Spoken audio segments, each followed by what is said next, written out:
Hello. चलिए हम लोग पढ़ रहे हैं बायोटेक, और बायोटेक में हम लोगों ने बिल्कुल आज आखिरी का लेक्चर पढ़ना है। काफ़ी कुछ पढ़ लिया, ख़त्म ही है ऑलमोस्ट बायोटेक। ठीक है जी। तो welcome to the supreme 60 online classes formality. आपके लिए आपका फिर से स्वागत है।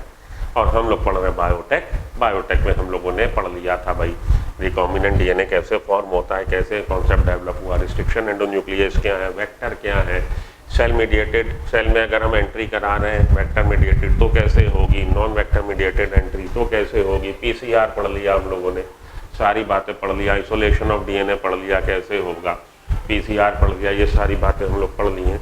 और आज हम लोग आगे चलते हैं insertion of recombinant DNA into host cell. Insertion करना है होस्ट सेल के अंदर रिकॉम्बिनेंट डीएनए। तो वेक्टर क्या होता है? Vector are the DNA molecule, DNA टैक्सियम व्हिच कैन कैरी द हमारा एलियन पीस ऑफ डीएनए या desired DNA, that is the हमारा क्या है vector. And vector along with the desired DNA and ligated to it is the recombinant DNA. इसको हम transfer कराना चाहते हैं होस्ट सेल या होस्ट ऑर्गेनिज्म में किसी। There are several methods of introducing the ligated DNA. तो बहुत सारे मेथड उपलब्ध हैं लाइगेटेड डीएनए को इंट्रोड्यूस कराने का into the recipient cell after making them competent to receive. इससे पहले कि हम उसको डीएनए ट्रांसफर कर दें, हम उसको कॉम्पिटेंट इनफ बना लेंगे कि वो उसको रिसीव कर ले। Take up the DNA present in surrounding, और अपने सराउंडिंग में मौजूद आर डीएनए को टेकन इन कर ले। इसके लिए हमें उसको कॉम्पिटेंट बनाना पड़ेगा। बना लिया। So if recombinant DNA bearing gene for resistance to an antibiotic, example के तौर पे ampicillin antibiotic is transferred into E coli cell. मैंने आपको बताया था, आपको याद होना चाहिए, एशेरेकिया कोलाई में ये जो E coli normal E coli cell में किसी भी एंटीबायोटिक के लिए रेजिस्टेंस नहीं होता। Normal Escherichia coli doesn't have resistance to any antibiotic. So if a recombinant DNA, इस तरह से आर डीएनए जो बनाया गया vector along with desired DNA bearing gene for resistance, उसमें जो डिजायर्ड कैरेक्टर है वो क्या है, रेजिस्टेंस आ जाए एम्पिसिलिन के लिए। एग्जांपल के तौर पे वो जो जीन जो वेक्टर के साथ लाइगेट किया गया है उसकी वजह से एम्पिसिलिन रेजिस्टेंस गुण आ जाएगा। अब इसको हमने ट्रांसफर कर दिया ई कोलाई सेल में। The host cells become transform, तो होस्ट सेल जो है ट्रांसफॉर्म हो जाएगी, ट्रांसफॉर्मेशन हो जाएगा उसका, become transformed into ampicillin resistance cell, ampicillin resistance गुण आ जाएगा उसमें। If we spread the transformed cells on agar plate, अगर इस तरह से जो ट्रांसफॉर्मेंट सेल बनी है उसको हम आगार प्लेट पे ग्रो कराएं कंटेनिंग एम्पिसिलिन, जिसमें एम्पिसिलिन होगा, ओनली ट्रांसफॉर्मेंट विल ग्रो। तो केवल ई कोलाई की वो सेल उस पर ग्रो कर पाएंगी जो ट्रांसफॉर्म हो गई हैं। जो नॉन ट्रांसफॉर्म्ड है वो ग्रो नहीं कर पाएंगी, क्योंकि ई कोलाई के सेल में सेंसिटिव होगी ई कोलाई एम्पिसिलिन के लिए। ई कोलाई के सेल में एम्पिसिलिन रेजिस्टेंस गुण अपने आप में इनबिल्ट नहीं है। अगर उसमें आपने आर डीएनए इंट्रोड्यूस कराने में सफलता पा ली और ये ई कोलाई की cell get transformed into the ampicillin resistance variety में अगर वो कन्वर्ट हो गई, तभी वो एम्पिसिलिन कंटेनिंग मीडियम पे ग्रो कर पाएगी। तो अब हमने स्प्रेड कर दिया ट्रांसफॉर्मेंट सेल को on the agar plate containing ampicillin, only transformant will grow, केवल ट्रांसफॉर्मेंट सेल ग्रो करेगी, नॉर्मल सेल ग्रो नहीं करेगी, क्योंकि नॉर्मल सेल एम्पिसिलिन सेंसिटिव होगी। Untransformed recipient cell will die, sensitive होगी, क्या होगा, डाई आउट हो जाएगी। Since due to ampicillin resistance gene, ampicillin resistance gene की सहायता से हम पहचान पा रहे हैं कि which one is transformed and which one is non transformed. Ampicillin resistance quality होने की वजह से we can differentiate between the transformed and non transformed. That's why ampicillin resistance जो जीन है उसको हम क्या बोलेंगे, सिलेक्टेबल मार्कर। कि वो सिलेक्टेबल मार्कर है, उसकी सहायता से मार्कर आप सिलेक्ट कर पा रहे हैं विच one is transformed and which one is non transformed. कैसे कि आप जब उसका ग्रो कल्चर फॉर्मेशन कर रहे हैं कोलाई की सेल का, तो जो ट्रांसफॉर्म्ड हो गई है वो उसमें एम्पिसिलिन रेजिस्टेंस गुण आ गया है, जो नॉन ट्रांसफॉर्म्ड है उसमें एम्पिसिलिन रेजिस्टेंस गुण नहीं आया। So with the help of ampicillin resistance quality we can differentiate between the non transformant and transformant. तो in that case ampicillin resistance quality और ampicillin resistance gene is acting as a selectable marker, उसको हम selectable marker की तरह इस्तेमाल कर सकते हैं। We can use the ampicillin resistance gene as a selectable marker to differentiate between the transformant and non transformant in case of E coli cell, because E coli cells doesn't have any resistance for any antibiotic. So that much is enough. ठीक है, बात समझ में आई। चलिए अगली slide पे चलें। चलिए अब हम लोग देखें कि हम लोग कैसे फॉरेन जीन प्रोडक्ट को ले सकते हैं। Obtaining the foreign gene product, when we insert a piece of alien DNA into a cloning vector. जब हमने अपनी पसंद का DNA, alien DNA, foreign DNA, desired DNA ligate करा दिया क्लोनिंग वेक्टर से and transfer it into a bacterial cell, और इसको ट्रांसफर कर दिया बैक्टीरियल सेल में, प्रोकैरियोटिक सेल में, या प्लांट सेल, यूकैरियोटिक सेल, या एनिमल सेल में। तो जब आपने वेक्टर के साथ लाइगेट कर दिया, आरडीएनए बना दिया और उसको इंट्रोड्यूस कर दिया into bacterial cell get transform और प्लांट सेल और एनिमल सेल में, ठीक है। The alien DNA gets multiplied. अब ये जो एलियन डीएनए अंदर गया है इसका मल्टीप्लिकेशन चालू हो जाएगा, मल्टीपल कॉपी बनने लगेगी। In almost all recombinant technologies the ultimate aim is to produce a desirable protein. ज़्यादातर केस में जो हम लोग ये आर डीएनए बना रहे हैं, रिकॉम्बिनेंट डीएनए बना रहे हैं, ज़्यादातर केस में हमारा लक्ष्य क्या है कि हम उससे डिजायर्ड प्रोडक्ट ले सकें।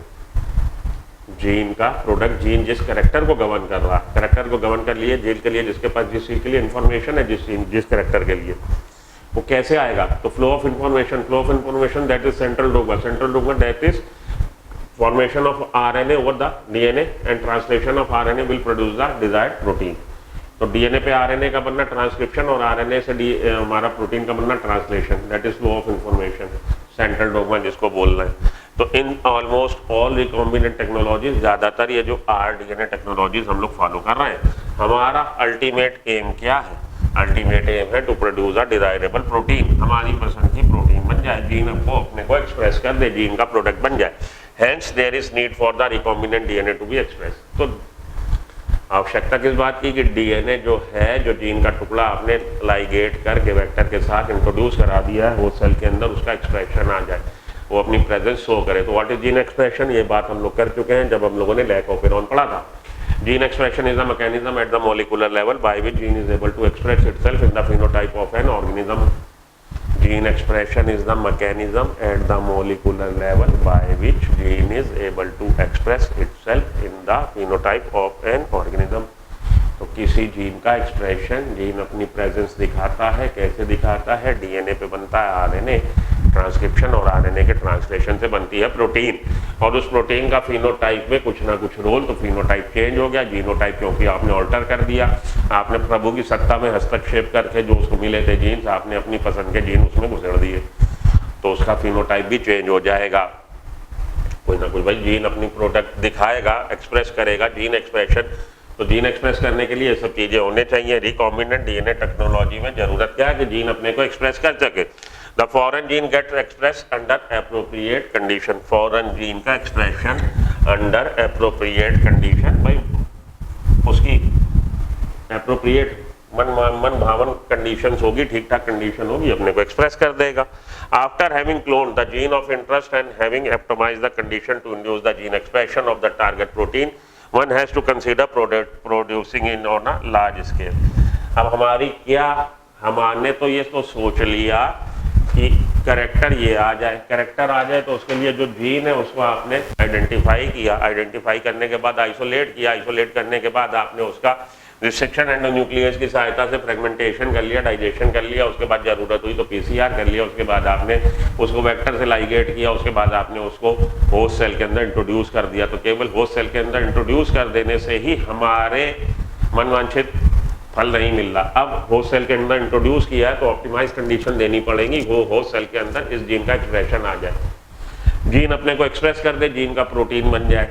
तो प्रोटीन अगर हमें डिजायर्ड है तो हम उस प्रोटीन को एक्सट्रैक्ट भी कर सके। तो ऑप्टिमाइज कंडीशन दी है ताकि जीन अपने को एक्सप्रेस कर सके। आफ्टर हैविंग क्लोनिंग करने के बाद द जीन ऑफ इंटरेस्ट, किसकी क्लोनिंग करी, किसकी मल्टीपल कॉपी बनाई, gene of interest, desired gene, alien gene, passenger gene, whatever you say, जो तुमको हो पसंद वही बात कहो। The having clone the genes of interest and having optimise the condition optimise कर दी टू इंड्यूस द एक्सप्रेशन, जिससे एक्सप्रेशन आ जाए जीन का एक्सप्रेशन आ जाए, टारगेट प्रोटीन बन जाए। One has to consider producing it on a large scale. अब हमें ये कंसीडर करना है कि हम इसका लार्ज स्केल पे प्रोडक्शन करवाएं। लार्ज स्केल पे क्यों? क्योंकि हम ये जो आरडीएनए से बनवा रहे हैं प्रोटीन, वो हम लोग थेरेप्टिक यूज के लिए ले सकते हैं या किसी यूज के लिए ले रहे हैं, कमर्शियल यूज के लिए। तो भैया लार्ज स्केल पे क्योंकि बहुत ज़्यादा उसको हम लोगों ने फीडिंग करनी है, बहुत लोगों को डिस्ट्रीब्यूट करना है, तो लार्ज स्केल हमें प्रोडक्शन करना पड़ेगा क्योंकि कंजम्पशन ज़्यादा है।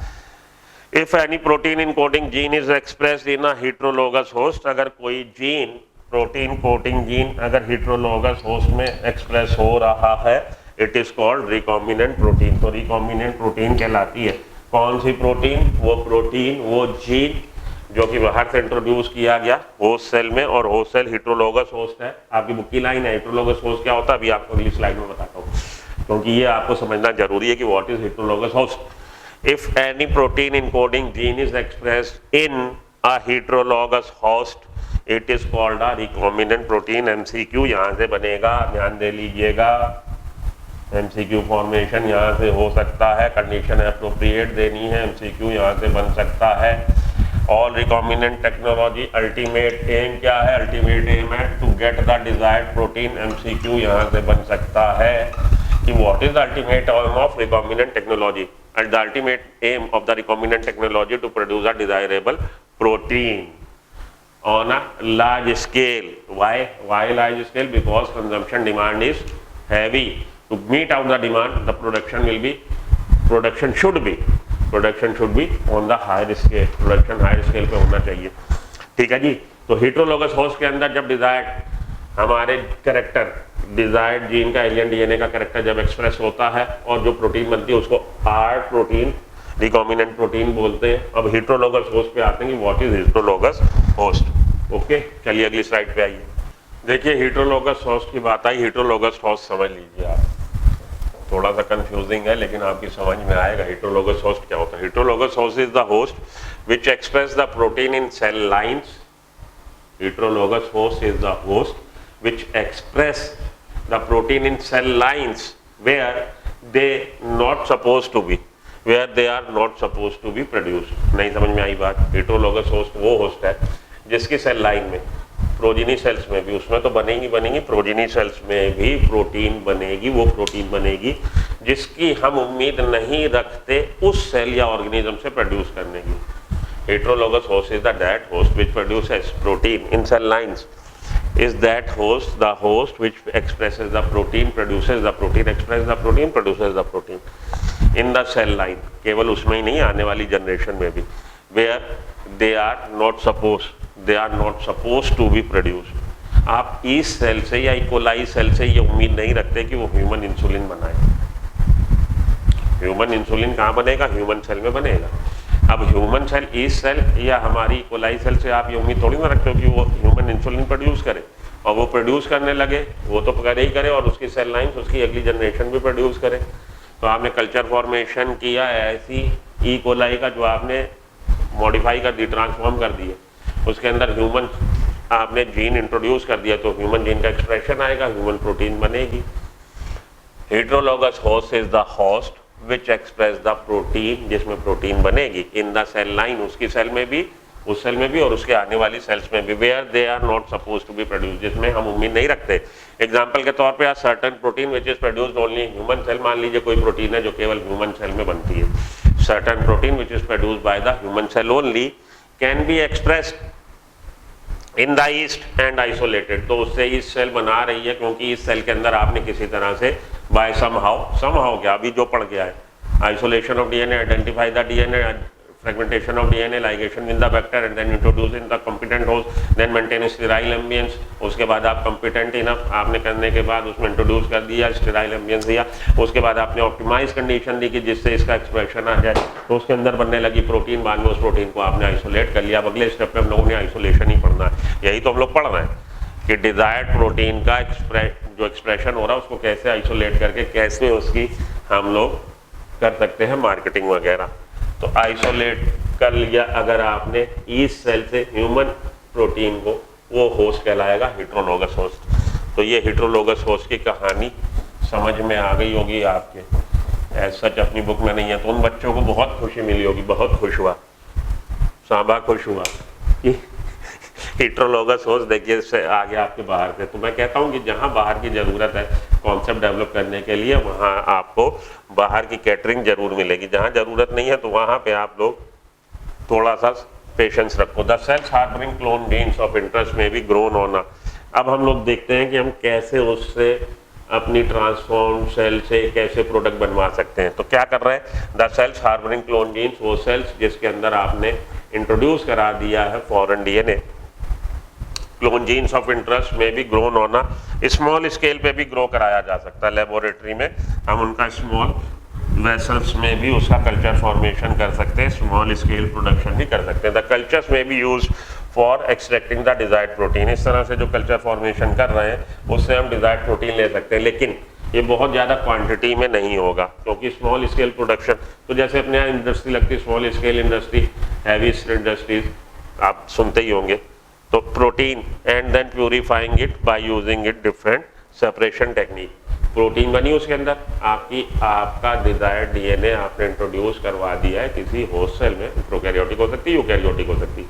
अब आपने उसका कल्चर फॉर्मेशन कर लिया, प्रोकैरियोटिक सेल में बैक्टीरिया हो सकते हैं, eukaryotic cell most of the time हम लोग लेते हैं कौन सी, yeast, because yeast simple cell है, यूनिसेलुलर है, बहुत ईजिली उसका हम लोग मैनिपुलेशन कर सकते हैं, बहुत ईजिली उसका हम लोग कल्चर फॉर्मेशन कर सकते हैं लैब में, ईजी टू हैंडल है। Then purifying it by using different separation technique. इस तरह से हमने प्रोटीन बनाई, उसके बाद हमने उसको प्यूरिफाई कर लिया different separation technique. Separation technique के द्वारा जो प्रोटीन बनी है ईस्ट सेल में या हमारी प्रोकैरियोटिक ई कोलाई सेल में, उसको हमने आइसोलेट कर लिया, प्यूरिफाई कर लिया bye means of separation technique. The cells can also be multiplied in a continuous culture system. तो अब लार्ज स्केल पे कैसे, ये तो छोटे स्केल पे, अब थोड़े बड़े स्केल पे आइए। The cells can also be multiplied in a continuous culture system. Continuous culture system पे भी हम कर सकते हैं। यहाँ वाला भी जो पहले वाला जो था स्मॉल वेसल्स थे और कंटिन्यूअस कल्चर सिस्टम नहीं है, यहाँ पे कंटिन्यूअस कल्चर सिस्टम की बात होने जा रही। The cells can also be multiplied in a continuous culture system where in the used material, used nutrient material is drained out and continuously fresh nutrient medium will be poured in. The used medium is drained out, निकालते जाएंगे from one side of the, हमारा ये जो bio processing हो रही है one side, while fresh medium is added from the other to maintain the sales in their physiologically most active phase. तो अगर सैचुरेशन ना आ जाए, आप उसको भाई एंजाइम कर रहा है सबस्ट्रेट का प्रोडक्ट में कन्वर्जन, प्रोडक्ट की मात्रा अगर बढ़ने लगती है तो सैचुरेशन आ जाता है। अब हमने क्या किया जी, प्रोडक्ट को रिमूव करते चले जा रहे हैं, साथ में ड्रेन आउट मीडियम को हम रिमूव करते चले जा रहे हैं, फ्रेश मीडियम डालते चले जा रहे हैं। कंटिन्यूअस ये आपका कल्चर फॉर्मेशन हो रहा है, कंटिन्यूअस कल्चर सिस्टम। तो इसमें क्या है कि ये जो ऑर्गेनिजम्स है, सेल्स है, वो अपने फिजियोलॉजिकली मोस्ट एक्टिव फेज में बनी रहती है। फिजियोलॉजिकली मोस्ट एक्टिव फेज में ये सेल्स बनी रहेंगी क्योंकि we continuously drain out the expired medium, जो यूज मीडियम हो गया उसको हम लोग लगातार अलग करते चले जा रहे हैं और फ्रेश मीडियम पोर करते जा रहे हैं न्यूट्रिएंट मीडियम का। तो सेल्स जो है वो अपने फिजियोलॉजिकली मोस्ट एक्टिव फेज में रहेंगी। ठीक, आगे चलते हैं। तो हम लोग कंटिन्यूअस जो हम लोग का कल्चर मेथड है, फीड मेथड है, उसमें हम लोग क्या कर रहे हैं, हम लोग रिमूव करते जा रहे हैं यूज मीडियम को और continuously adding the fresh one. Use medium हटाते चले जा रहे हैं, उधर से फ्रेश मीडियम ऐड करते जा रहे हैं। The cells will remain in their most active physiologically active form phase, that is exponential phase. तो सेल्स अपनी जो है फिजियोलॉजिकली मोस्ट एक्टिव फेज में रहेंगी, जिसको हम लोग एक्सपोनेंशियल फेज भी बोलते हैं। तो क्या होगा भाई, प्रोडक्ट आपको ज़्यादा मिलेगा। फुल थ्रोटल आप गाड़ी चला रहे हो, मतलब मैक्सिमम अपनी स्पीड पे सबसे बढ़िया काम कर रहे हो, तो सबसे बढ़िया आपको एवरेज और सबसे बढ़िया आपको रिस्पांस मिलेगा। ये कारण है कि इस तरह से हम लोग यूज़ कर लेते हैं कंटिन्यूअस मतलब कल्चर फॉर्मेशन में। लगातार हम लोग प्रोडक्ट निकालते चले जा रहे हैं, न्यूट्रिएंट मीडियम निकालते चले जा रहे हैं जो यूज हो गया और कंटिन्यूअसली नया पोर करते चले जा रहे हैं। This type of culturing method produces a large biomass. इससे बहुत बड़े पैमाने पे आपको प्रोडक्ट मिल जाएगा, लार्ज बायोमास मिल जाएगा और प्रोडक्ट बहुत बड़े पैमाने पे मिल जाएगा, क्योंकि हमारी नीड बहुत ज़्यादा, हमको इसकी ज़रूरत क्या है, क्योंकि डिमांड ज़्यादा करने के लिए स्मॉल स्केल अगर आप प्रोडक्शन कर रहे हैं चीज़ों का तो उससे मीट आउट नहीं होगी रिक्वायरमेंट। तो उसके लिए आपको लार्ज स्केल प्रोडक्शन में आपको कंटिन्यूसली फीड मैकेनिज्म करना पड़ेगा। This type of culturing method produces a large biomass leading to higher yield of desired protein. खूब ज़्यादा आपको प्रोडक्ट मिल जाएगा। Small volume cultures can not yield appreciable quantities of product. अगर हम स्मॉल वॉल्यूम कल्चर फॉर्मेशन कर रहे हैं तो हमें कोई बहुत ज़्यादा प्रोडक्ट नहीं मिल पा रहा है। To produce in large quantities the development of bioreactor. यहाँ पे का MCQ बनेगा कि bioreactor, what is the use of bioreactor. Bioreactor की नीड क्या है? नीड है क्योंकि लार्ज स्केल हमको प्रोडक्शन करना है डिजायर्ड प्रोटीन का। To produce in large quantities the development of bioreactors where large volumes.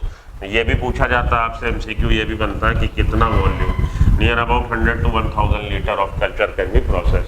तो इतना वॉल्यूम कल्चर जो है फॉर्मेशन हो सकता है, 100 to 1000 culture can be process. इतना ज़्यादा बड़े अमाउंट में कल्चर फॉर्मेशन हो सकता है, can be processed was required. 10 bioreactor can be thought of as vessel. इस तरह से हम देखेंगे बायोरिएक्टर क्या है, ये वेसल्स हैं। Bioreactors can be thought as vessels in which the raw material are biologically converted into a specific product. तो बायोरिएक्टर्स वो वेसल्स हैं, बड़ी बड़ी वेसल्स हैं जिनके अंदर रॉ मटेरियल से हम लोग बायोलॉजिकली कन्वर्ट करा रहे हैं, स्पेसिफिक प्रोटीन बनवा रहे हैं। Bioreactors can be thought of as vessels, vessels की तरह काम कर रही हैं। Bioreactors can be thought of as vessels in which raw materials are biologically converted.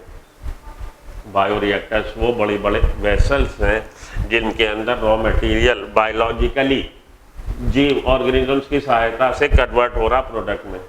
तो प्रोडक्ट बन रहा है किससे? रॉ मटेरियल से। किसकी सहायता से? बायोलॉजिकल मतलब जीव वैज्ञानिक, जीवों की सहायता से, जीव वैज्ञानिक नहीं, ऑर्गेनिजम्स की सहायता से बायोलॉजिकली कन्वर्ट हो रहा। The bioreactors can be thought of vessels in which the raw materials are biologically converted into a specific product. Individual enzymes product बन रहे हैं, इंडिविजुअल एंजाइम्स बन रहे हैं, कुछ भी जो आप प्रोडक्ट बनवा रहे हैं। एक्सप्रेस जीन, जो एक जीन का एक्सप्रेशन हो रहा है, डिजायर्ड जीन का जो एक्सप्रेशन हो रहा है, उससे या तो एंजाइम बन रहे हैं या कोई प्रोडक्ट बन रहे हैं। यूजिंग माइक्रोबियल, या तो माइक्रोब का यूज कर रहे हैं, प्लांट सेल या एनिमल सेल और ह्यूमन सेल का। अब bioreactor provides the optimum condition for achieving the desired product by providing optimal growth. अब बायोरिएक्टर काम कैसे कर रहा? प्रिंसिपल क्या है? बायोरिएक्टर ऑप्टिमम कंडीशन दे रहा। बायोरिएक्टर से हम लोग ऑप्टिमम कंडीशन जनरेट करते हैं to produce the large amount of हमारा जो डिजायर्ड जीन का जो प्रोडक्ट है उसको बनाने के लिए। अब bioreactor provides the optimum condition, optimal condition दे रहा है for achieving the desired product, जिससे हमें हमारा डिजायर्ड प्रोडक्ट मिल जाएगा। डिजायर्ड प्रोडक्ट क्या है? डिजायर्ड जीन का प्रोडक्ट है, एक्सप्रेशन आया। By providing optimal condition, growth condition, जिससे कि कैसे ऑप्टिमल ग्रोथ कंडीशंस दे रहा, ऑप्टिमम पीएच दे रहा, ऑप्टिमम टेम्परेचर दे रहा, ऑप्टिमम सबस्ट्रेट, सॉल्ट्स, विटामिन, सब चीज़ें ऑप्टिमम दे रहा, तो मैक्सिमम प्रोडक्शन हो रहा है। ठीक है जी, ये हो गया आपका बायोरिएक्टर्स का कॉन्सेप्ट। तो बायोरिएक्टर की ज़रूरत क्या है? बायोरिएक्टर की ज़रूरत है to produce the desired protein in a greater amount. पहली बात, लार्ज अमाउंट बनाने के लिए बायोरिएक्टर की कैपेसिटी 100 to 1000 लीटर, याद रखिएगा। बायोरिएक्टर का प्रिंसिपल काम कैसे करता है? ऑप्टिमम कंडीशन प्रोवाइड करता है फॉर द वर्किंग ऑफ हमारा जेनेटिकली मॉडिफाइड ऑर्गेनिज्म या सेल्स के लिए। तो मैं ऑप्टिमम कंडीशन क्या कि optimum pH, optimum temperature, optimum salt, optimum vitamin, optimum सभी चीज़ें वो ऑप्टिमम कंडीशन रेंज में दे रहा है। तो ये जो जेनेटिकली मॉडिफाइड ऑर्गेनिज्म है जिनके अंदर हमारा डिजायर्ड जीन है, उसका डिजायर्ड प्रोडक्ट बनने में सब चीज़ें मनमाफिक, बिल्कुल मनोनुकूलन अवस्था, तो प्रोडक्ट भी बड़ा अच्छे लेवल पे बनाएगा। ठीक है जी। तो bioreactor thought as a vessel in which the raw material are biologically converted, ये वाली लाइन भी इंपॉर्टेंट है। बायोरिएक्टर क्या है? ये ऐसी वेसल्स है जिनके अंदर रॉ मटेरियल बायोलॉजिकली कन्वर्ट हो रहा है into the desired protein, specific product बन रहा है और इंडिविजुअल एंजाइम बन रहे हैं। ठीक है जी, चले आगे। तो आगे बात समझ में? हाँ जी, अब हम लोग बायोरिएक्टर की बात कर ली। बायोरिएक्टर की ज़रूरत क्यों है? बायोरिएक्टर की ज़रूरत है लार्ज स्केल प्रोडक्शन के लिए। कैपेसिटी कितनी है? 100 to 1000। इससे प्रिंसिपल क्या फ़ायदा क्या है कि भाई वो हमेशा एक्टिव कंडीशन में बनी रहती, क्योंकि आपने ऑप्टिमम कंडीशन दे दी। तो जेनेटिकली मॉडिफाइड जो ऑर्गेनिजम्स हैं, जब सेल्स हैं, वो एक्सपोनेंशियल कंडीशन फेज में बनी रहती है, बहुत ज़्यादा प्रोडक्शन होता है। अब बायोरिएक्टर की आगे देखते हैं हम लोग। The most commonly use bioreactor कौन से हैं? तो लार्ज स्केल वेसल्स हैं ये, और इसमें प्रोडक्शन जो है बहुत ज़्यादा हो रहा। The most commonly use bioreactor are stirring type which are discuss, जिसको कि हम लोग अब डिस्कस करने जा रहे हैं। तो स्टीयरिंग टाइप का, स्टीयरिंग का मतलब होता है कि हिलता डुलता रहे, मथानी जैसे मथती रहे, स्टीयर्ड लगातार वो चलता रहेगा। A stirred tank bioreactor is usually cylindrical, ज़्यादातर सिलेंड्रिकल होगा, in which the base sometimes curved होगा। तो which with the curved base, ये इसकी हाईलाइट पॉइंट है, एमसीक्यू बन सकता है। कर्व बेस होता है, याद रखिएगा। टू फैसिलिटेट कर्व बेस क्यों है, इसको पूछ लेते हैं। To facilitate the mixing of reactor contents, जिससे कि रिएक्टर के अंदर जो कंटेंट्स हैं उनकी मिक्सिंग प्रॉपर होती रहे। The stirrer facilitates even mixing and oxygen availability through out the bioreactor. इससे फ़ायदा क्या है कि ये उसको चीज़ें जो अंदर है लगातार हिलाता डुलते रहने से प्रॉपर मिक्सिंग होगी और ऑक्सीजन अवेलेबिलिटी बनी रहेगी, क्योंकि हम ऑक्सीजन पुट कर रहे हैं, हम लगातार इसमें एयर डाल रहे हैं, ऑक्सीजन पुट कर रहे हैं। ऑक्सीजन पुट करने से हमेशा ऑक्सीजन की अवेलेबिलिटी बनी रहेगी। Alternatively air can be bubble through the reactor. ठीक है, इस तरह से हम देख रहे हैं कि बायोरिएक्टर जो स्टीयरर टाइप का बायोरिएक्टर है उसमें प्रॉपर मिक्सिंग हो रही है और ऑक्सीजन की अवेलेबिलिटी बनी हुई है। Bioreactor has an agitator system too, साथ के साथ एजिटेटर सिस्टम है। एजिटेटर सिस्टम के अलावा ऑक्सीजन डिलीवरी सिस्टम है, फोम ब्रेकर, फोम कंट्रोलर है। तो ये बातें आपने याद में रखी, पूछ लिया जाता। बायोरिएक्टर में क्या क्या है, स्टीयरर टाइप के बायोरिएक्टर में ऑक्सीजन एयर तो डिलीवरी सिस्टम है ही है, एजिटेटर सिस्टम भी है, ऑक्सीजन डिलीवरी सिस्टम भी है और फोम कंट्रोलर भी है। ये सारी चीज़ें स्टीयरर टैंक के बायोरिएक्टर में साथ में है। Temperature control system, temperature control system, pH control system and sampling port, और ऐसे चीज़ें आउटलेट जहाँ से आप सैंपल्स निकालते रहेंगे, जो प्रोडक्ट बन रहा है उसकी सैम्पलिंग करते रहेंगे, सैंपल आप निकाल सकते हैं। Sampling ports so that small volume of the culture can be withdrawn periodically. समय समय पे आप थोड़ा थोड़ा वॉल्यूम, जो कल्चर फॉर्मेशन हो रहा है, जो प्रोडक्ट बन रहा है, आप थोड़ा थोड़ा वॉल्यूम लेते रह रहे हैं। तो इसका डायग्राम ये बना हुआ है बुक में, ये डायग्राम की यहाँ नकल। अब डायग्राम के हिसाब से मोटर कहाँ पे है, फोम ब्रेकर और ये सब बातें, कल्चर ब्रॉथ ये हिला आ रहा है, स्टेराइल एयर इधर से पुट हो रही है। एसिड बेस के लिए एसिड भी डाल सकते हैं, बेस भी डाल सकते हैं। पीएच कंट्रोल करना है, टेम्परेचर कंट्रोल करना, ऑक्सीजन लगातार बनी रहेगी, एजिटेटर रहेगा, फोम ब्रेकर रहेगा, फोम कंट्रोलर रहेगा। मतलब ये सारी बातें इसमें जो है वो आपको ध्यान में होनी चाहिए। ठीक है जी, बायोरिएक्टर की बात हो गई, स्टीयरर टैंक बायोरिएक्टर की बात हो गई। आगे चलते हैं। तो इसकी आपको कोई स्क्रीनशॉट लेने की ज़रूरत नहीं है, सच एनसीईआरटी की ही बातें हैं जिसको मैंने एक्सप्लेन कर दिया। चलते हैं अगली स्लाइड पे। ओके, आइए downstream processing. Last downstream processing, the completion of the biosynthetic stage. अब प्रोडक्शन हो गया, अब क्या करना है, the product has to be subjected through a series of processes. अब हमें इसकी प्रोसेसिंग करनी, प्रोडक्ट तो बन गया, प्रोडक्ट की प्रोसेसिंग की जरूरत है। Before it is ready for marketing, इससे पहले कि हम इसकी मार्केटिंग कर दें, बेच खाएँ, मार्केट में लॉन्च कर दें एज अ कमर्शियल प्रोडक्ट, उससे पहले इसकी प्रोडक्ट जो बना इसकी हमें प्रोसेसिंग करने की ज़रूरत है। और जब प्रोसेसिंग कर देंगे तब ये फिनिश प्रोडक्ट हो जाएगा। अभी एक तरह से रॉ प्रोडक्ट है ऐसा मान लीजिए, अब इसकी प्रोसेसिंग की ज़रूरत है, प्रोसेसिंग हो जाएगी तो फिनिश प्रोडक्ट हो जाएगा। फिनिश प्रोडक्ट हो जाएगा तब हम इसको कमर्शियल लेवल पे इसको लॉन्च कर देंगे। The process include separation. तो डाउन स्ट्रीम प्रोसेसिंग में सबसे पहले तो आप सेपरेट करिए, सेपरेट करने के बाद प्यूरिफाई करिए, तो separation afterwards purification, which is collectively referred as downstream processing, जिसको हम डाउनस्ट्रीम प्रोसेसिंग बोल रहे हैं। डाउनस्ट्रीम प्रोसेसिंग के आप कहिए कि 2 स्टेप या 2 फेजेज हो गए, या कहिए 2 भाग हो गए। कि सबसे पहले तो आपने उसको सेपरेट करना है, सेपरेट करने के बाद आपने प्यूरिफाई करना है। The product has to be formulated with suitable preservative. अब प्रोडक्ट जो बना आपने उसको प्रिजर्व भी करना है, मार्केट करना है, तो पहले ही दिन तो जो कंज्यूमर है लेके जा रहा, पहले ही दिन तो कंज्यूम कर नहीं लेगा। तो जैसे आप फूड आर्टिकल्स रहते हैं, लिखा रहता है ना बेस्ट बिफोर यूज़, कि आपको इस डेट से पहले यूज़ कर लेना है, बेस्ट बिफोर यूज़ ऑफ फलाना डेट, कि इसको इस डेट से पहले अगर आप यूज़, एक्सपायरी जिसको बोल दीजिए आप। The product has to be formulated. Product को अब हम प्रिजर्वेटिव के साथ ट्रीटमेंट करेंगे ताकि उसका प्रिजर्वेशन हो जाए। Such formulation has to undergo through clinical trial. और इस तरह का जो प्रोडक्ट हम मार्केट में लॉन्च, जैसे आप सुनिए रहे हो आजकल कोरोना वायरस, तो क्लिनिकल ट्रायल्स चल रहे हैं। आप कोई भी प्रोडक्ट बना रहे हैं उसको आप सीधे ही मार्केट में लॉन्च नहीं कर देंगे, पहले आप उसका क्लिनिकल ट्रायल्स और आप उसका सर्वे वगैरह कराएंगे, इनपुट लेंगे कि ये सुटेबल है कि नहीं, कोई साइड इफेक्ट तो नहीं आ रहा है, कोई इसके हार्मफुल इफेक्ट तो नहीं है। Trials as in case of drugs के केस में जैसे कि क्लिनिकल ट्रायल किया जाता है, ऐसे ही यहाँ पे भी ट्रायल किया जाएगा। The down stream processing and quality control. Down stream processing और क्वालिटी कंट्रोल का जो स्टेप्स है कहिए या जो तरीका है वो वेरी करेगा from product to product. Product to product में ये डाउन स्ट्रीम प्रोसेसिंग का तरीके जो है वेरी कर सकता है। तो यहाँ जहाँ जहाँ रेड लाइन बनाई है वहाँ वहाँ आपको ध्यान देना है और यहाँ से आपके MCQ फॉर्म हो सकते हैं। इसी के साथ आपका चैप्टर खत्म। चलिए क्विक रिवीजन करें इस चैप्टर की। एक बार इस चैप्टर की हम लोग क्विक रिवीजन कर लें कि क्या क्या बातें हम लोगों ने बायोटेक में पढ़ी हैं। बायोटेक पढ़ लिया, देखें कितना याद। ओके जी, हेलो, चलिए हम लोग पूरे चैप्टर का एक क्विक रिकैप देखें, पूरे चैप्टर का। तो बायोटेक्नोलॉजी, बायोटेक्नोलॉजी क्या है? Technique of using live organism, या तो लिविंग ऑर्गेनिज्म को आप इस्तेमाल कर रहे हैं, या उसके प्रोडक्ट को, या उसके पार्ट को, या उसकी सेल्स को, या उसके एंजाइम्स को, to produce product and process that are useful for human being. मानव जाति की सभ्यता, मानव सभ्यता के कल्याण हेतु कुछ अगर आप प्रोडक्ट बना रहे हैं, प्रोसेस बना रहे हैं, इन तकनीकों का इस्तेमाल कर रहे हैं। अगर आप ऑर्गेनिज्म एज अ होल ले रहे हैं, उसका कोई पार्ट ले रहे हैं, उसके सेल ले रहे हैं, उसके एंजाइम ले रहे हैं, बायोटेक्नोलॉजी। इस हिसाब से ओल्ड बायोटेक्नोलॉजी, दूध से दही का बनाना भी ओल्ड बायोटेक्नोलॉजी में आ जाएगा। ये भी तो बायोटेक्नोलॉजी, आप ऑर्गेनिज्म को यूज़ कर रहे हैं। ईस्ट से अल्कोहल बनाना, ये भी बायोटेक्नोलॉजी में आ जाएगा। आज की तारीख में हम लोगों ने बायोटेक्नोलॉजी में खूब सारी चीज़ें, 2-4 चीज़ें और इन्वॉल्व कर ली हैं, जैसे कि इन विट्रो फर्टिलाइजेशन को भी हम बायोटेक्नोलॉजी में, टेस्ट ट्यूब बेबी का जो डेवलपमेंट हो रहा है बायोटेक्नोलॉजी में ले रहे हैं।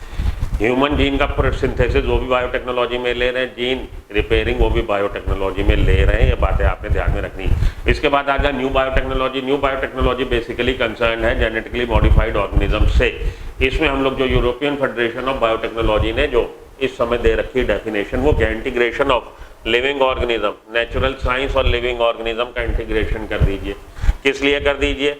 लिविंग ऑर्गेनिज्म या नेचुरल साइंस दोनों को मिला के, natural science, integration of natural science and organisms, या ऑर्गेनिज्म एज अ होल, या सेल्स और part thereof, for the products and processes that are useful for human being, that is modern biotechnology.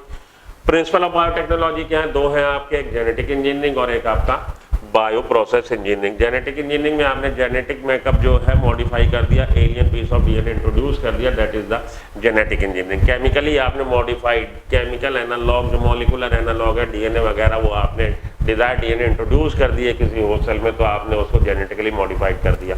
उसके बाद आपने genetically modified करने के बाद bio process organ engineering करनी कि उसमें आपने उसको, जो जेनेटिकली मॉडिफाइड ऑर्गेनिज्म है, उसको स्टेराइल कंडीशन में आपने रखना कि इसमें कंटामिनेशन ना हो जाए। क्योंकि हम चाहते हैं जो हमारी पसंद का प्रोडक्ट है वो प्रोडक्ट हमें मिले साफ सुथरे, मतलब ठीक तरह से मिले, ऑर्गेनिज्म को कंटामिनेशन ना हो जाए। जो आपने इतनी मेहनत करी, इस सेल, इकोलाई सेल या एनिमल सेल या प्लांट सेल को आपने जेनेटिकली मॉडिफाइड किया है by introducing alien piece of DNA, अब उसमें अगर कोई कंटामिनेशन हो गया तो वो हमारे लिए काम की नहीं रहेगी, तो हम स्टेराइल एम्बिएंट उसको वातावरण देंगे और उससे अपनी पसंद का प्रोडक्ट लेंगे।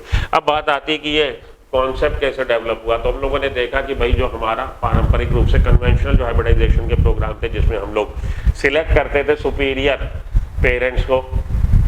पेरेंट्स को सिलेक्ट करते थे, उनका क्रॉस कराते थे, हाइब्रिड बनता था, हाइब्रिड का इवेल्युएशन करते थे whether it is superior from its parents और नॉट। जो अपने पेरेंट्स से इंडिविजुअली सुपीरियर है, जिसके अंदर डिजायर्ड कैरेक्टर आ गए दोनों के, तो हम वो बोलते हैं सुपीरियर। अगर नहीं आए तो भैया सुपीरियर नहीं है। और सुपीरियर में हो सकता है हमारे डिजायर्ड कैरेक्टर आ गए हो, जीन आ गए, उसके अलावा सम अनडिजायर्ड कैरेक्टर भी आ गए। तो आप बनाने चले थे राम, लेकिन राम के साथ बन गया रावण। अब अगर राम रावण दोनों एक ही में है तो हम लोग क्या करेंगे? कुछ नहीं कर सकते। बेसिकली ये देखा गया कि कई सारे हाइब्रिडाइजेशन के प्रोग्राम, जब हजारों हजार प्रोग्राम करवाए जा रहे हैं, हजारों हजार जो प्रोजीनी बन रहे हैं, उनमें से इक्का दुक्का किसी में ये डिजायर्ड कैरेक्टर आ रहे हैं, तो ये दिक्कत महसूस होने लगी कि भाई इसी तरह से होगा तो दिक्कत होगी। तो हम लोगों ने क्या किया, बायोटेक्नोलॉजी की, हम जीन को आइसोलेट करें, जिस जीन का कैरेक्टर हम चाहते हैं कि ऑर्गेनिज्म में आ जाए, और उस जीन को समाओ इंट्रोड्यूस करवा दें होस्ट सेल में, और वो फिर जेनेटिकली मॉडिफाइड हो गया। तो हम प्राकृतिक रूप से ना चल के कृत्रिम रूप से चल रहे हैं, और इस तरह से जेनेटिकली मॉडिफाइड ऑर्गेनिज्म बनाने की सोची गई। क्योंकि सेक्सुअल रिप्रोडक्शन से वेरिएशन आते हैं, ए सेक्सुअल रिप्रोडक्शन क्लोनिंग बनाता है, एक ही जैसे क्लोन बनते चले जाएंगे, वेरिएशन होंगे नहीं, वेरिएशन होंगे, इवोल्यूशन होगा, क्योंकि प्रकृति को मौका मिल रहा है नेचुरली सिलेक्ट करने का। अब ये वेरिएशन नेचुरल उससे आ रहे हैं सेक्सुअल रिप्रोडक्शन से, और सेक्सुअल रिप्रोडक्शन से हम लोग हाइब्रिडाइजेशन बना रहे हैं। सेक्सुअल रिप्रोडक्शन के समय मियोसिस होगा, गैमीट फॉर्मेशन होगा, उस समय आपके क्रोमोसोम जो है इंडिपेंडेंटली असॉर्ट होंगे, इंडिपेंडेंटली असॉर्ट होने से वेरिएशन आते हैं जेनेटिक। और इसके अलावा आपका जो क्रॉसिंग ओवर होता है, crossing over take place between non homologous chromatid of non sister chromatid of homologous chromosome, non sister chromatid of homologous chromosome के बीच में जेनेटिक मटेरियल का exchange, that is known as the हमारा क्या बोलते हैं भाई, क्रॉसिंग ओवर। क्रॉसिंग ओवर से भी वेरिएशन आ रहे हैं। तो ये क्रॉसिंग ओवर इन सब के होने की वजह से ऐसा हो सकता है कि केवल डिजायर्ड कैरेक्टर आगे ना जाए, डिजायर्ड कैरेक्टर भी आगे जाए। इसके लिए फिर जेनेटिक इंजीनियरिंग, और जेनेटिक इंजीनियरिंग ये कॉन्सेप्ट तो डेवलप हो गया। सबसे पहला किसने किया था? हम लोग बोलते हैं कि सबसे पहला आरडीएनए किसने बनाया? 1972 में स्टेनले, हमारे कोहेन और बोहेन। बोहेर और कोहेन का नाम याद रखिएगा। कोहेन काम कर रहे थे प्लाज्मिड पे, बोहेर काम कर रहे थे restriction endonuclease. Restriction endonuclease is the part of restriction modification system जो प्रोकैरियोटिक सेल में मिलता है। बेसिकली दो तरह के एंजाइम्स मिलते हैं, एक methyl group adding enzyme, methylating enzyme, और दूसरा है restriction endonuclease. Restriction endonuclease is known by the name of restriction endonuclease because ये रिस्ट्रिक्ट करते हैं बाहर से आए डीएनए को to take over the biosynthetic machinery of the cell. हमारी खुद की होस्ट सेल की बायोसिंथेटिक मशीनरी को टेक ओवर ना कर ले बाहर से आया जेनेटिक मटेरियल, उसके लिए ये लोग काम करते हैं। तो स्पेसिफिकली रीड करते हैं डीएनए को, और जहाँ पे इनकी पसंद की साइट रिकॉग्निशन साइट मिलती है, जिसको कि हम लोग रिकॉग्निशन साइट बोलते हैं, वहाँ से डीएनए पे कट लगा देते हैं। रिस्ट्रिक्शन एंडोन्यूक्लियस रिस्ट्रिक्ट कर रहे हैं बाहर से आए डीएनए को to take over the biosynthetic machinery of the host cell. और मिथाइलेटिंग ग्रुप क्या कर रहा है भाई, अपनी खुद का बैक्टीरिया के अंदर मिल रहा है एंजाइम, खुद ही के डीएनए को ना काट दे, खुद के डीएनए को काट देगा तो सेल मेटाबॉलिकली एक्टिव नहीं रहेगी, क्योंकि न्यूक्लियस उसका डीएनए डिस्टर्ब हो गया तो सेल काम ही नहीं करेगी, सेल डाइड आउट हो जाएगी। तो अपना खुद का ना डीएनए कट जाए, इसलिए मिथाइलेटिंग ग्रुप, मिथाइल ग्रुप ऐड करने वाला एंजाइम है। रिस्ट्रिक्शन एंडोन्यूक्लियस की खोज का श्रेय जाता है नेथन आर्बर और स्मिथ को, जो आपकी बुक में दे नहीं रखा, याद कर लीजिएगा। नेथन आर्बर एंड स्मिथ, इनको नोबेल प्राइज मिला for the discovery of restriction endonuclease, whereas Paul Berg is known as the father of biotechnology. Paul Berg को हम लोग फादर ऑफ बायोटेक्नोलॉजी बोलते हैं, इनको नहीं बोलते, क्योंकि उन्होंने सिमीनियन वायरस का करवाया था जेनेटिक मटेरियल ट्रांसफर।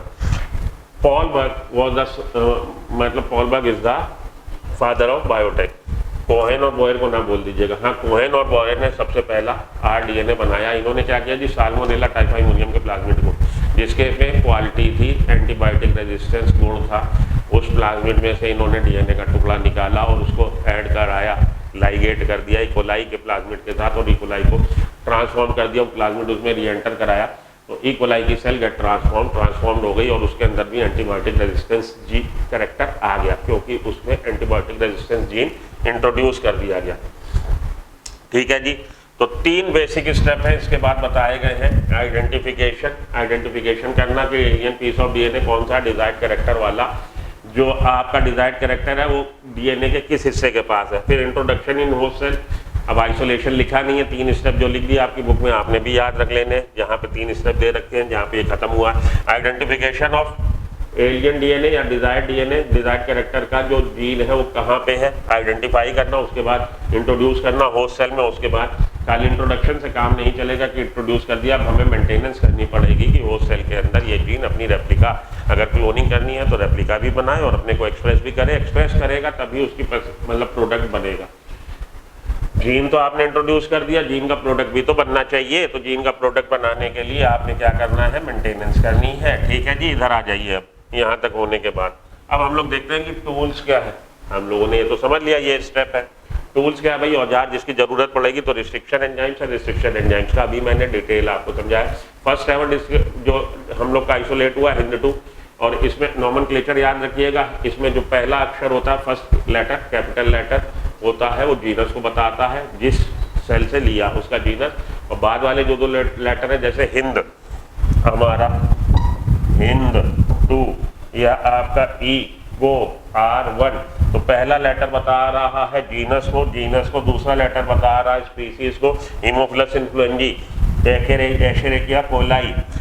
R ये वाला जो लेटर है ये बताता है स्ट्रेन को, और स्ट्रेन में इसको कैपिटल लेटर से लिखा जाता है, हिंद में इसको स्मॉल अल्फाबेट से लिखा गया। कारण है क्योंकि ये RD स्ट्रेन था, R we have already use, that's why यहाँ पे हमने सेकंड अल्फाबेट स्ट्रेन का यूज किया है D, इस वजह से उसको कैपिटल अल्फाबेट से ना रिप्रेजेंट करके हमने स्मॉल के अल्फाबेट से रिप्रेजेंट किया।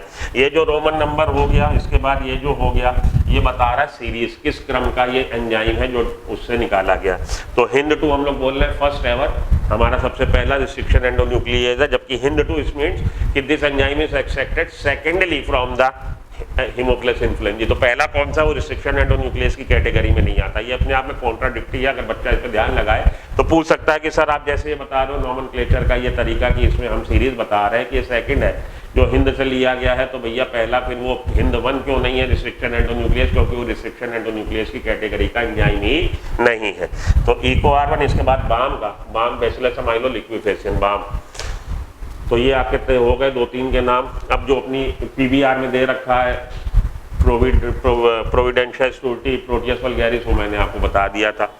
चलिए आगे चलें, ये तो हो गए नोमेनक्लेचर के टाइप। और रिकॉग्निशन साइट जो होती है अपने रिस्ट्रिक्शन एंडोन्यूक्लियस की, पैलिंड्रोम होती है। पैलिंड्रोम क्या है, अल्फाबेट में हम लोग देखते हैं, इंग्लिश के अल्फाबेट में, इंग्लिश के वर्ड में देखते हैं कि अल्फाबेट को जब आप रीड करते हैं from forward to backward and backward to forward, अगर एक ही सीरीज आ रही है अल्फाबेट्स की तो वो पैलिंड्रोम कहलाती है। जैसे मलयालम MALAYALAM, और मलयालम को रीड करेंगे बैकवर्ड तो भी ऐसे ही रीड होगा। इसी तरह से अगर हम DNA के स्ट्रैंड पे देखें 5th prime end to the 3rd prime end nucleotide की जो सीक्वेंस है, अगर वो वही सीक्वेंस अपोजिट न्यूक्लियो हमारे DNA के स्ट्रैंड पे है, सेम सीक्वेंस आती है, तब हम इसको पैलिंड्रोम साइट बोलते हैं।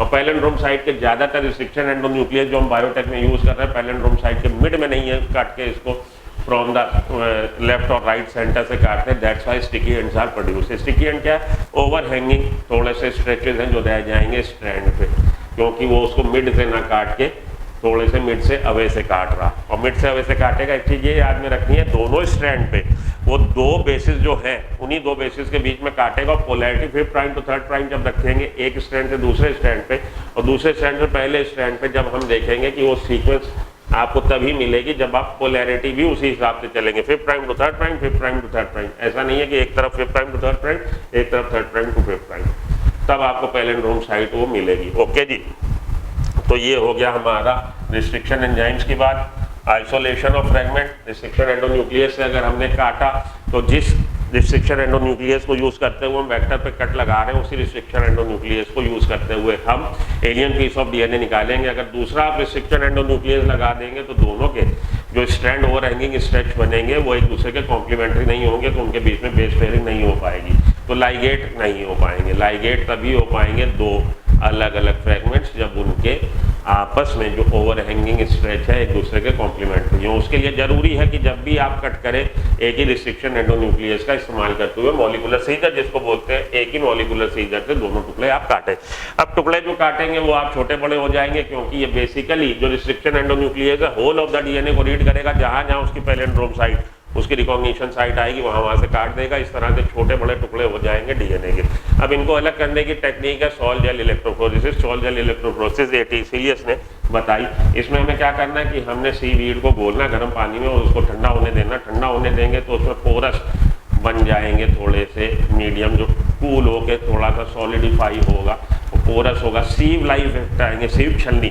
अब आपने उसको प्लेट में भरा और वेल बनाए, वेल में आपने DNA डाल दिए, DNA के फ्रेगमेंट्स, और दूसरे एंड पे आप लगाएंगे इलेक्ट्रिक करंट। इलेक्ट्रिक करंट लगाने से एनोड और कैथोड बने, इलेक्ट्रिक फील्ड में ये मूव होने लगेंगे। Negatively charge due to the presence of phosphate group, it will start moving towards the positive electrode, that is anode. Anode की तरफ मूव होने लगेंगे। वेल से जितनी दूर जाएगा, जितना छोटा होगा उतनी दूर जाएगा, जितना बड़ा होगा कम दूर जाएगा।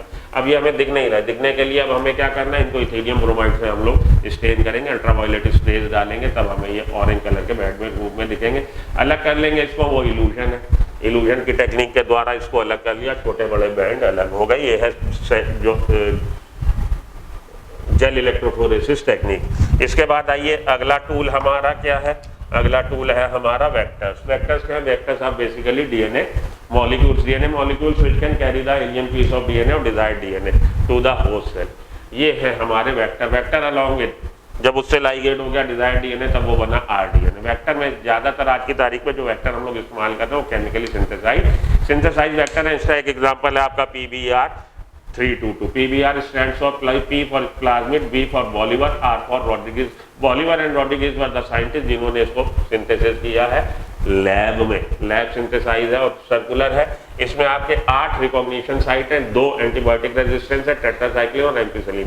टेट्रासाइक्लिन में आपके बाम साल है, बाम बैसिलस अमाइलोलिक्विफेशन साल, स्ट्रेप्टोकोकस एल्बस। और एम्पिसिलिन रेजिस्टेंस वाले में आपके मिलेंगे प्रोविडेंशिया स्टुर्टी और प्रोटियस वल्गैरिस 1। ऊपर की तरफ आपके 3 है, EcoR1, क्ला और आपका हिंद 3, और नीचे की तरफ आपका एक है अपना प्रोटियस वल्गैरिस 2। 8 रिकॉग्निशन साइट है, 2 एंटीबायोटिक रेजिस्टेंस जीन है। एंटीबायोटिक रेजिस्टेंस जीन को पहले हम लोग सिलेक्टेबल मार्कर की तरह यूज कर रहे थे। सिलेक्टेबल मार्कर में हम लोग देखते हैं कि एक जीन आपका काम आ रहा है पहचानने में नॉन रिकॉम्बिनेंट को, रिकॉम्बिनेंट से एक जीन आपका काम आ रहा है पहचानने में ट्रांसफॉर्मेंट का नॉन ट्रांसफॉर्मेंट से।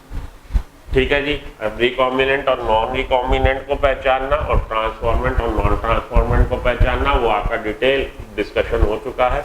टाइम कंज्यूमिंग होगा, उसको मैं यहाँ पे नहीं डिस्कस करता। लेकिन जब 2 जीन एट अ टाइम हम कंसीडर करते हैं और उनको इस तरह से सिलेक्टेबल मार्कर के रूप में हम इस्तेमाल करते हैं, तो एट अ टाइम आपको 2 प्लेट पे प्लेटिंग करनी पड़ती है। अब उसके लिए हम लोगों ने निकाल लिया सब्स्टिट्यूट, क्या जी, इंसर्शनल इनएक्टिवेशन। इंसर्ट करने से डीएनए को, बाहरी पीस ऑफ डीएनए को इंसर्ट करने से इनएक्टिवेशन हो रहा है जीन का, उससे हम लोग ले रहे हैं। तो इसका एक टेक्निक है beta galactosidase enzyme producing gene.